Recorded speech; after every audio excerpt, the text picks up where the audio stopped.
मुख्यांश लेखन आमर दिखाई विद्यालय भित्तिक मान निर्धारण निमंते विभिन्न आमर अच्छी मुख्यांश लेखन दिखाई विद्यालय भित्तिक मान निर्धारण निमंते विभिन्न कौशल और साधन। प्रथम दिखाई विद्यालय शिक्षा व्यवस्था मान निर्धारण लक्ष्य तीनोटी लक्ष्य नियाची समाप्ति सूचक गठनमूलक मान निर्धारण को अग्रसर होगा, शिक्षार्थी मानक विकास को प्रोत्साहित करने, उच्चतर कौशल तथा विश्लेषण गभीर चिंतन और धारणागत स्पष्टता को परीक्षण करना। आसला मान निर्धारण मूल उद्देश्य जोटा कि शिक्षण हवा आवश्यक जहाँ उभय शिक्षक शिक्षार्थी समग्र विद्यालय व्यवस्था को साहाय्य करिबो।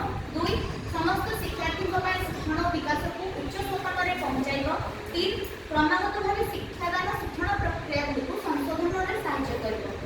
तापर आमे गोटे पॉइंट आनिछु विद्यालय भित्तिक मान निर्धारण निमंते व्यवहृत विभिन्न साधन और कौशल आमर 8टी साधन कौशल आम वृक्ष माध्यम दर्शा जाइछि। प्रथम है चेकलिस्ट, पोर्टफोलियो, परीक्षण पर्यवेक्षण, नमूना और व्यवहार को वर्णना करेंगे, rating scale and rubrics.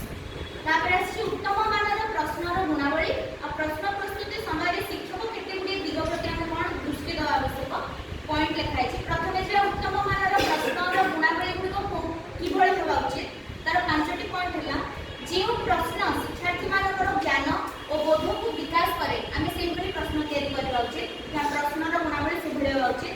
2 number शिक्षार्थी मानक निम्नतर दक्षतारू उच्चतर दक्षता विकास करने जोटा साहाय्य करुथिबो, शिक्षार्थी मानक शिक्षण पर सहायता प्रदान करुथिबो, शिक्षार्थी मानक धारणा गुडी को अनुसंधान करबा और बाह्य घटना सह संयोग कराइथिबो, उच्चतर एवं प्रतिफलात्मक चिंतन निमंते शिक्षार्थी को सुजोग देथिबो। एई सब पॉइंट गुडी जदि टच करुथिबो हमर प्रश्नर गुणावली गुडी ठीक बोली हमें जानि परिबा।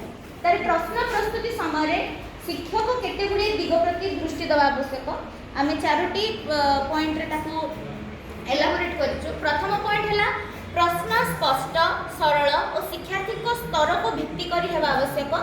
द्वितीय पॉइंट है प्रश्न प्रस्तुति समय प्रश्न रे द्वंद्व न रही उद्देश्य स्पष्ट और स्थिरीकृत हेबा आवश्यक।